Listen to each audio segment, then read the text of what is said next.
Ako si Mark, idol.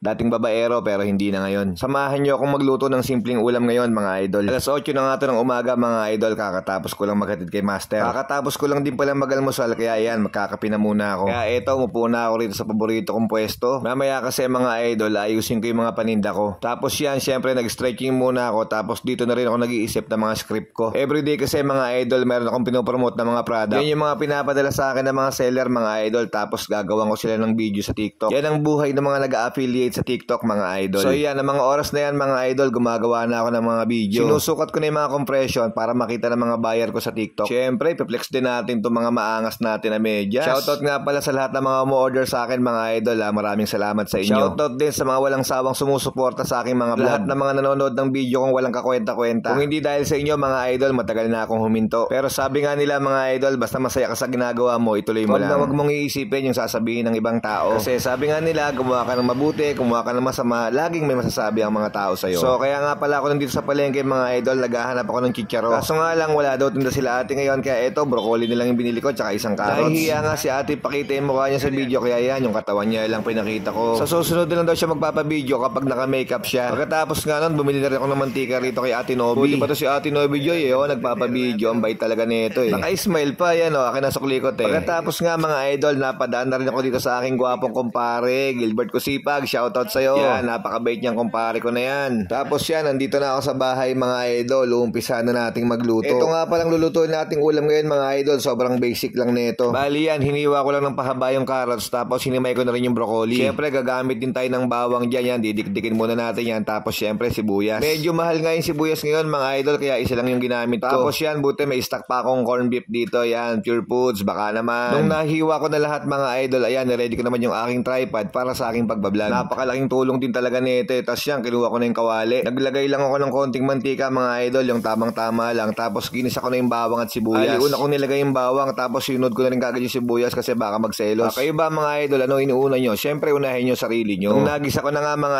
idol, yan, nilagay ko na yung corn beef.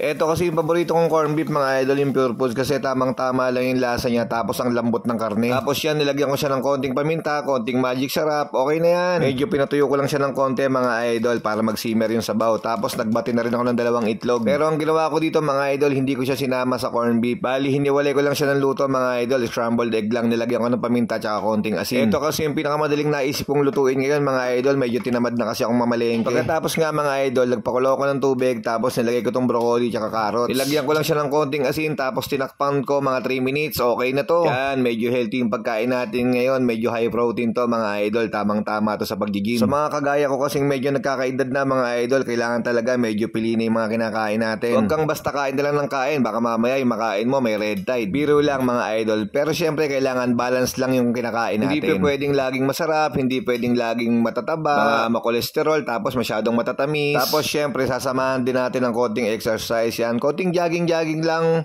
workout, tapos yan, basketball. Yain mo yung mga kumpare mo, si G at saka si Jesse Villarreal. Pagtapos mag-basketball, yon diretso inom na. Ginagawa lang pamprod yung basketball para payagan ng mga asawa Hindi, once a week lang naman kami uminom nila G. Yan, shoutout sa mga asawa nyo, kay G at saka kay Jesse, napakababait na mga asawa niyan. So paano, hanggang dito na lang mga idol, magsusundo pa ako kay Master Salamat sa panonood idol, bye bye.